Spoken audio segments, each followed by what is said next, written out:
যখনই আপনি মুসিবতের মধ্যে পড়ে যাবেন, যত কঠিন থেকে কঠিন মুসিবত হোক, যত ধরনের বিপদ হোক, যদি বিপদের মধ্যে পড়ে যান, আল্লাহ রাব্বুল আলামিনের একটি খাস নাম ধরে আপনি যখন ডাকবেন, সাথে সাথে আল্লাহর পক্ষ থেকে সাহায্য আসবে। এটা আমার কথা নয়, এই আমলটি করে একজন সাহাবী, নবীজির পালক পুত্র, যেই সাহাবীকে নবীজি খুব ভালোবাসতেন, ওই সাহাবী নিজে এই আমলটি করে আল্লাহর পক্ষ থেকে সাহায্য পেয়েছেন। প্রিয় দিনী ভাই ও বোন, আমাদের জীবনে বিপদ আসবে, মুসিবত আসবে, এটাই স্বাভাবিক। কিন্তু বিপদে মুসিবতের মধ্যে যখন পড়ে যাব, আমরা সাহায্য চাইব আল্লাহর কাছে। আল্লাহ তাআলা কোরআনুল কারীমের মধ্যে সুন্দর করে আল্লাহ রাব্বুল আলামিন বলেন, وَلَنَبْلُوَنَّكُمْ بِشَيْءٍ مِّنَ الْخَوْفِ وَالْجُوعِ وَنَقْصٍ مِّنَ الْأَمْوَالِ وَالْأَنفُسِ وَالثَّمَرَاتِ। আল্লাহ রাব্বুল আলামিন বললেন, তোমাদেরকে পরীক্ষা করা হবে ভয় দেখিয়ে, ক্ষুধা দিয়ে, সম্পদ নুকসানের মাধ্যমে, বিভিন্ন বিপদ মুসিবতের মাধ্যমে তোমাদেরকে পরীক্ষা করা হবে। যদি তোমরা পরীক্ষার মধ্যে যদি তোমরা উত্তীর্ণ হতে পারো, আল্লাহ রাব্বুল আলামিন তোমাদের জন্য রেখেছেন মহাপুরস্কার। আল্লাহু আকবার। মহান রব্বুল ইজ্জাতুল জালাল কোরআনুল কারীমের মধ্যে সুন্দর করে বলেন, আহাসিবান নাসু আন ইউতরাকু আন ইয়াকুলু আমান্না বিল্লাহি ওয়া হুম লা ইফতানুন। আল্লাহ রাব্বুল আলামিন বলেন, ও দুনিয়ার মানুষ শোনো শোনো, যদি তোমরা বিপদের মধ্যে পড়ে যাও, মুসিবতের মধ্যে পড়ে যাও, আমি আল্লাহর কাছে সাহায্য চাও। আল্লাহ তাআলা কোরআনুল কারীমের মধ্যে বলেন, তোমরা নিজেদেরকে ঈমানদার দাবি করবা, তোমাদেরকে পরীক্ষা করা হবে না, এটা হতেই পারে না। ঈমানের দাবি যারাই করবে, আল্লাহ তাআলা তাদেরকে যাচাই বাছাই করার জন্য অবশ্যই অবশ্যই পরীক্ষা করবেন। আল্লাহ সুবহানাহু ওয়া তাআলা কোরআনুল কারীমের মধ্যে চমৎকার একটি আয়াত বলেন, ولو أن أهل القرى آمنوا واتقوا لفتحنا عليهم بركات من السماء والأرض। আল্লাহ রাব্বুল আলামিন বলেন, যে পরিবারের লোকেরা আমি আল্লাহর প্রতি পরিপূর্ণ ঈমান আনবে, বিশ্বাস রাখবে, আমি আল্লাহকে ভয় করে ইবাদত বন্দেগী করবে, আমি আল্লাহকে ভয় করবে, আল্লাহ পাক বলেন, ফাতাহনা আলাইহিম বারাকাতিম মিনাস সামাই ওয়াল আরদ। আল্লাহ তাআলা আসমান এবং জমিনের সমস্ত বরকতের দরজাগুলো আল্লাহ খুলে দেন। সুবহানাল্লাহ। আল্লাহ রাব্বুল আলামিন আরেকটা আয়াতের মধ্যে খুবই চমৎকার করে আমাদেরকে কিছু কথা বলেছেন। রব্বুল আলামিন বলেন, وَإِذَا سَأَلَكَ عِبَادِي عَنِّي فَإِنِّي قَرِيبٌ أُجِيبُ دَعْوَةَ الدَّاعِ إِذَا دَعَانِ। আল্লাহ রাব্বুল আলামিন বলেন, মুহাম্মদ সাল্লাল্লাহু আলাইহি ওয়াসাল্লাম, আমার বান্দারা যদি আমি আল্লাহ সম্পর্কে আপনাকে জিজ্ঞেস করে, তাহলে আপনি বলে দেন, ইন্নী করিব। আমি আল্লাহর কাছে যদি তারা বিপদ থেকে মুক্তি চায়, মুসিবতে পড়লে যদি আমি আল্লাহর কাছে সাহায্য চাই, আমি আল্লাহ রাব্বুল আলামিন প্রত্যেকটা দোয়া তাদের কবুল করে নিব। আল্লাহু আকবার। মহান আল্লাহ রাব্বুল আলামিন কোরআনের মধ্যে আরো বলেন, আলা ইন্না নাসরুল্লাহি করিব। নিঃসন্দেহে আল্লাহ পাকের সাহায্য অতি নিকটে আছে। এজন্য আমার মা বোনেরা, মুসলিম ভাইয়েরা, যখনই দেখবেন আপনাকে বিপদ বালা মুসিবত আপনাকে ঘিরে বসেছে, আপনি বিপদের মধ্যে পড়ে আছেন, মুসিবতের মধ্যে আছেন, অভাব অনটনের মধ্যে আছেন, অসুস্থতার মধ্যে আছেন, মহা বিপদের মধ্যে আছেন, এই আল্লাহ পাকের একটি খাস নাম যদি পড়তে পারেন, অবশ্যই আল্লাহ তাআলা আপনাকে সাহায্য করবেন।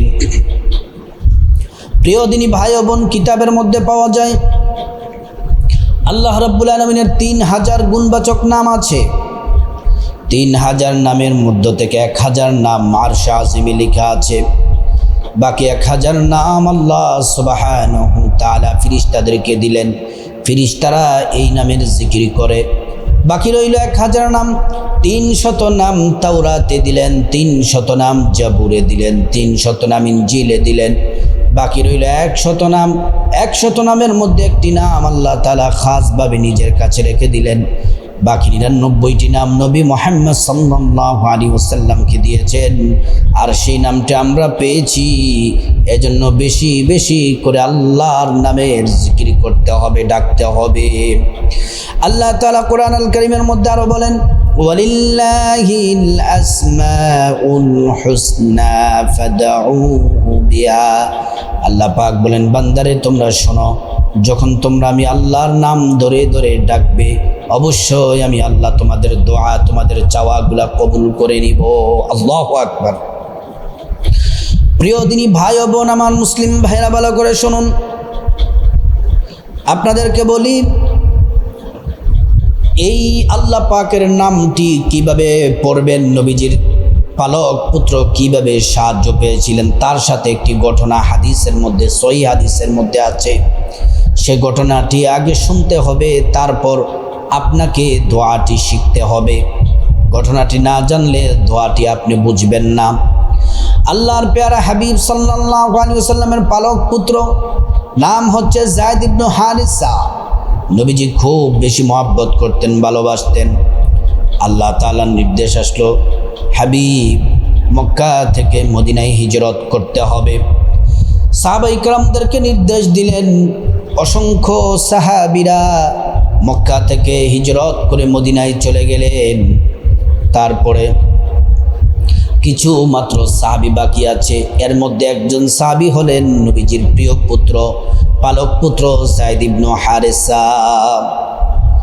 যায়েদ ইবনে হারিসা, নবীজি বললেন, যায়েদ যাও, তুমি মক্কা থেকে হিজরত করে মদিনায় যাও। তিনি তিনার আসবাবপত্র গুছালেন, এবার তিনি রওনা হয়ে গেলেন। প্রতিমধ্যে একজন দাড়িওয়ালা, টুপিওয়ালা, একজন জুব্বাওয়ালা লোকের সাথে দেখা হলো। বলতেছে, আপনি কোথায় যান? লোকটিকে দেখে মনে করেছে লোকটি ভালো সৎ মুসলমান, বলে আমি মদিনায় যাচ্ছি। তখন ওই লোকটি বলল, আমিও তো মদিনায় যাব। তখন মদিনার নাম ছিল ইয়াসরিব। এবার দুজন রওনা হয়ে গেল। এই যে দাড়িওয়ালা, জুব্বাওয়ালা, টুপি পরা, সাদা পাঞ্জাবি লোকটা ছিল মুনাফিক। যায়েদ ইবনে হারিসা বুঝতে পারেন নাই। চলতে চলতে দুপুর হয়ে গেল, ক্লান্ত হয়ে গেল, শরীরটা পরিশ্রান্ত হয়ে গেল। যায়েদ ইবনে হারিসা বললেন, ভাই চলেন আমরা একটু বিশ্রাম নিই একটা পাহাড়ের গুহার মধ্যে। এবার পাহাড়ের গুহার মধ্যে বিশ্রাম নিলেন। আর প্রথমে যায়েদ ইবনে হারিসা বললেন, আমার শরীরটা বেশি ক্লান্ত, আমি একটু বিশ্রাম নেই, আপনি পাহারা দেন, তারপর আপনি ঘুমাবেন, আমি পাহারা দিব, আমি সজাগ থাকবো। যায়েদ ইবনে হারিসা ঘুমিয়ে গেলেন। আর ওই যে মুনাফিক যেই লোকটা, তার মনের মধ্যে ছিল শয়তানি। আবার তিনি যায়েদ ইবনে হারিসার হাত পা রশি দিয়ে বেঁধে ফেললেন, হাত পা রশি দিয়ে বেঁধে ফেললেন। এবার যায়েদ ইবনে হারিসা সজাগ পেয়ে গেলেন, কিন্তু হাত পা রশি দিয়ে বাধা ছুটতে পারতেছেন না। মুনাফিক ব্যক্তিটি একটি তরবারি বের করলেন, বের করে যায়েদ ইবনে হারিসার গলার মধ্যে ছুরি চালাবেন। তখন যায়েদ ইবনে হারিসা একটা চিৎকার দিয়ে বললেন, আগিসনি ইয়া রহমান, আগিসনি ইয়া রহমান। আল্লাহর কাছে, রহমানের কাছে সাহায্য চেয়েছেন। প্রিয় দিনী ভাই বোন, আগিসনি ইয়া রহমান পড়ার সাথে সাথে একটা বিকট শব্দ হলো, লা তাকতুলু, খবরদার হত্যা করো না। এবার ওই মুনাফিক ভয় পেয়ে গেল, পাহাড়ের গুহা থেকে বের হয়ে এসে এদিক এদিক তাকায়, দেখে যে কেউ নাই। আবার ভিতরে চলে গেল, আবার গলার মধ্যে ছুরি চালাবে।